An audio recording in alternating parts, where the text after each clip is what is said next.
हमसे सवाल पूछते हैं कि आप कितने घंटे पढ़ाई करते हैं, तो देखिए घंटे मैटर नहीं करते। कोई 17-18 घंटे हमें नहीं पढ़ना है, इतना हम पढ़ भी नहीं सकते। एक दिन पढ़ सकते हैं, दूसरे दिन नहीं पढ़ पाएंगे। 5 से 6 घंटे ही आपको देने हैं या उतने निकालने हैं, पर वो जो वक्त आप अपनी पढ़ाई को देते हो वो कंसिस्टेंटली आपको रोज उतना ही अपने पढ़ाई को देना है। Consistency is the key, that is the first and the most important thing जो आपको ध्यान में रखनी है। दूसरी चीज इस एग्जाम में मुझे लगता है इक्वली इम्पॉर्टेंट है, क्योंकि ये जर्नी लंबी होती है। जैसे एग्जाम ही 1 साल तक चलती है, आप प्रीलिम्स देते हैं, फिर आप मेंस देते हैं, आप इंटरव्यू में जाते हैं पर्सनालिटी टेस्ट के लिए, तो एग्जाम 1 साल तक खुद चलती है। उसके पहले मान लीजिए आप 1-1.5-2 साल पहले से प्रिपेयर कर रहे हो, तो ये जर्नी काफी लंबी रहती है। उस जर्नी में मेंटली अपने आप को मोटिवेट रखना, अपने आप को बूस्ट करते रहना, वो भी इक्वली इम्पॉर्टेंट है। और इसीलिए अपने आप पर भरोसा बेहद जरूरी है। You need to have a faith in yourself कि अगर आपने इसमें कदम रखा है, अगर आपने सोचा है कि आप सिविल सर्विस एग्जाम देना चाहते हैं और देंगे, तो आपको ये ठान के उसमें जाना है कि हाँ मैं ये कर सकता या कर सकती हूँ। ये एक अपना मोटिवेशन, अपने साथ एक फेथ, बिलीफ अपने ऊपर आपको हमेशा रखना है।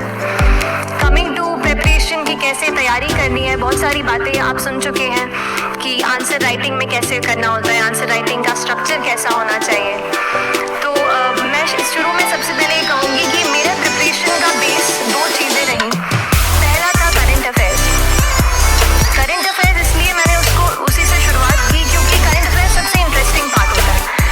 कई बार आपको हिस्ट्री कभी बोरिंग लगेगी, कई बार आपको लगेगा ज्योग्राफी इतना, कभी हर किसी के अपने अपने फेवरेट्स होते हैं। तो मुझे वो 2 सब्जेक्ट्स लगते थे कि यार इतना मन नहीं करता है, लेकिन न्यूज़पेपर्स और करंट अफेयर्स में जो भी नया चल रहा है वो मुझे हमेशा इंटरेस्टिंग लगता था। इंटरनेशनल रिलेशंस में क्या हो रहा है, क्या सोशल रियलिटीज़ है, कहाँ क्या हुआ, उसका क्या इम्पैक्ट पड़ेगा एडमिनिस्ट्रेशन पे और हमारी कंट्री पे, तो उसको आप अपना एक बेस बना सकते हो। आप करंट अफेयर्स बेस प्रिपरेशन कर सकते हैं, इसलिए भी क्योंकि अगर आप मेंस एग्जाम देखेंगे तो काफ़ी डायनामिज्म आ गया है। केवल प्रीलिम्स में नहीं बल्कि जनरल स्टडीज़ पेपर 2, पेपर 3 में भी आप देखेंगे कई सारे ऐसे सवाल हैं जो करंट इवेंट से इंस्पायर होते हैं, उन पे बेस्ड रहते हैं।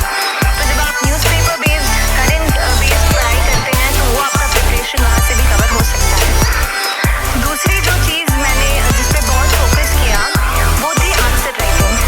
तो आंसर राइटिंग का जैसे खान सर बता रहे थे कि आंसर राइटिंग की प्रैक्टिस बहुत की, तो उसके पीछे मेरा ये था कि जब मैं हमेशा प्रीलिम्स का कोई भी पेपर टेस्ट देती थी, हम मॉक टेस्ट देते हैं, तो मॉक टेस्ट देती थी तो हमेशा मेरे मार्क्स करीब 90 to 110, 120, इससे ऊपर मेरे कभी मार्क्स नहीं जाते थे।